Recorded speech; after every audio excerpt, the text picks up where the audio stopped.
Hello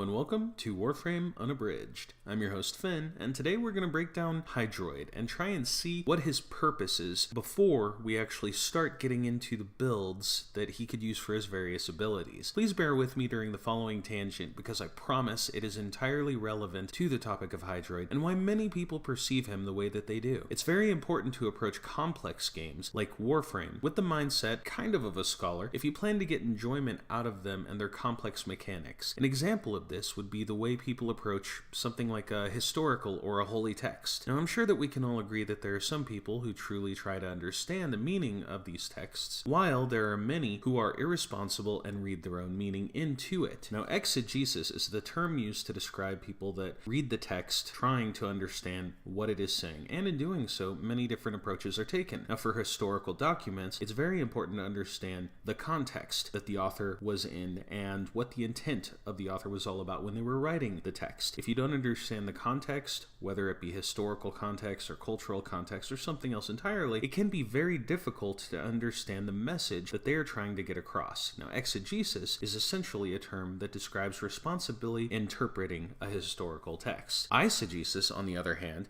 is a term that describes irresponsibly reading texts. It's essentially what every religious fanatic is doing when they're trying to find something like a holy scripture that agrees with them. It tends to disregard the context, and as a result, they can never truly understand what the author intended. In practice, it simply means that they are reading into the text what they want it to say, and I would liken this to the people that say Hydroid sucks because that's just what they're told, and they just assume that that is what he is. They attribute these things that they heard to Hydroid, but they never actually look and see what value he has. So the purpose of this tangent was to this end, that we are going to exegete Hydroid and examine his history and his abilities to look for themes and a message that could more thoroughly explain his purpose and place in Warframe. Some examples to show you what I mean by that would be Excalibur. We see that his stats are fairly well rounded. We see that he has decent armor, a mobility power, a power that summons a sword, a passive ability that gives him increased damage with swords, a form of crowd control that contributes to swordplay, and an augment for another power that enhances melee damage. This is what we call internal evidence. We can see by examining his kit that Excalibur is meant to wield a sword, and we could even surmise that even if his name wasn't Excalibur. One final example before we move on to Hydroid would be Mesa. As we see in her powers, she passively gains various bonuses to sidearms, has an ultimate that scales with sidearms, she loses health by equipping melee weapons, can enhance the damage of firearms, and can store damage from firearms. When we examine her internal evidence, we can see that she is not only intended to be a gun-wielding frame, but that she is not intended to wield melee weapons. So what can we find out about Hydroid and his purpose when we examine the internal evidence? Well, he has average armor,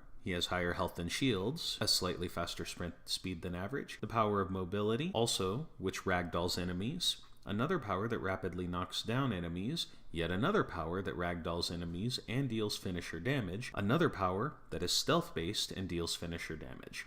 In addition to that, before stamina was removed from the game, Hydroid had the highest stamina of all the frames. For those of you that are newer to the game, stamina was not only used for the older version of parkour, but it was also used for melee combat. And while Hydroid suffered this loss when all frames were made equal in terms of how they can use parkour and swing swords about, we can still see by examining his kit a very predominant theme. That theme is finisher damage. Consider this. All four of his abilities either directly deal finisher damage, or they posture enemies so that they are open to finisher attacks. That's right, and I'll be the first to say it. Hydroid is a melee frame. Honestly, nothing else really makes sense other than soft crowd control. Yes, all four of his powers deal some form of crowd control too, but all of these forms of crowd control supplement melee combat. If he's not knocking them down, he's ragdolling them, and if he happens to wind up in over his head, he can either rush away with Tidal Surge or simply dunk his enemy with Undertow. To further support my point, his passive ability also synergizes with melee combat, specifically with the ground pounds.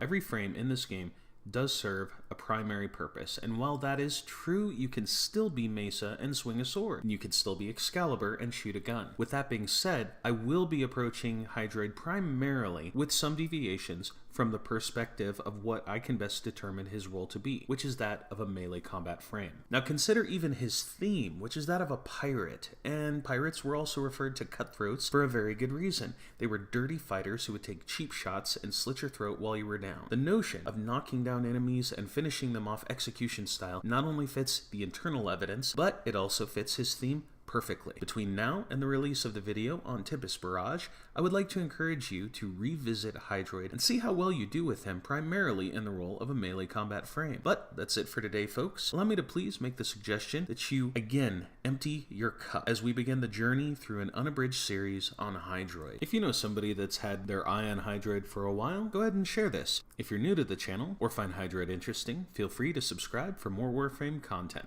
But until next time, this is Fen signing off.